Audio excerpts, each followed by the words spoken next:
আউযু বিল্লাহি মিনাশ শাইতানির রাজিম। বিসমিল্লাহির রহমানির রহিম। আমাদের বাংলাদেশে আমাদের নবী হযরত মুহাম্মদ সাল্লাল্লাহু আলাইহি সাল্লাম নূরের তৈরি নাকি মাটির তৈরি? এ নিয়ে বিশাল বিতর্ক, অনেক বিভাজন, মুসলমানদের মধ্যে অনেক বিভাজন। তো আসল ঘটনা কি? নবীজি কি নূরের তৈরি নাকি মাটির তৈরি?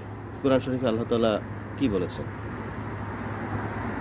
কোরআন শরীফের একটি আয়াতে নবীজিকে উল্লেখ করে আল্লাহ তাআলা বলেছেন, কাদ জাআকুম মিনাল্লাহি নূর ওয়া কিতাবুন মুবিন।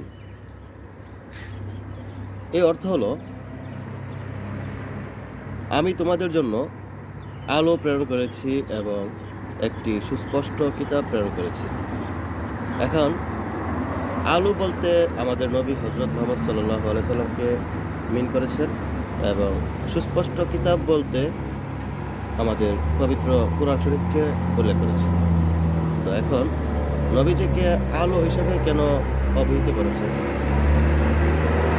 তখনকার সময়ে আরব রজনীতে অন্ধকার যুগ চলছিল। অন্ধকার যুগ বলতে এটাকে বোঝায় যে তখন আরবে অনাচার চলছিল, অপসংস্কৃতি চলছিল, বিভিন্ন ব্যভিচার চলছিল। সেই সময়ে আমাদের নবীজিকে আল্লাহ তাআলা দুনিয়াতে প্রেরণ করেছেন, যাতে মানুষকে অন্ধকার যুগ থেকে আলোর পথে নিয়ে আসে। আর তার জন্য একটি সুস্পষ্ট কিতাব কোরআন শরীফ নাজিল করেছেন।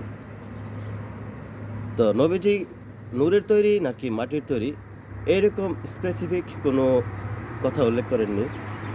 তো নবীজি হযরত মুহাম্মদ সাল্লাল্লাহু আলাইহি সাল্লাম এই দুনিয়াতে জন্মগ্রহণ করেছেন। ওনার পিতামাতা ছিল, ওনার স্ত্রী ছিল, সংসার ছিল, ছেলেমেয়ে ছিল, নাতি-নাতনি ছিল। তো উনিও আমাদের মতো রক্তে মাংসে গড়া মানুষ। তবে ওনার মধ্যে যে ওনার যে চরিত্র, ওনার যে আখলাক, সবকিছু অন্যান্য মানুষের চাইতে অনেক উপরে। তার জন্য ওনার মর্যাদা অনেক বেশি। আল্লাহ তাআলা ওনাকে স্পেসিফিকলি এই দুনিয়াতে পাঠিয়েছেন মানুষকে হেদায়েতের বাণী প্রচার করার জন্য। আল্লাহ তাআলার কোরআন শরীফকে মানুষের মাঝে পৌঁছে দেওয়ার জন্য।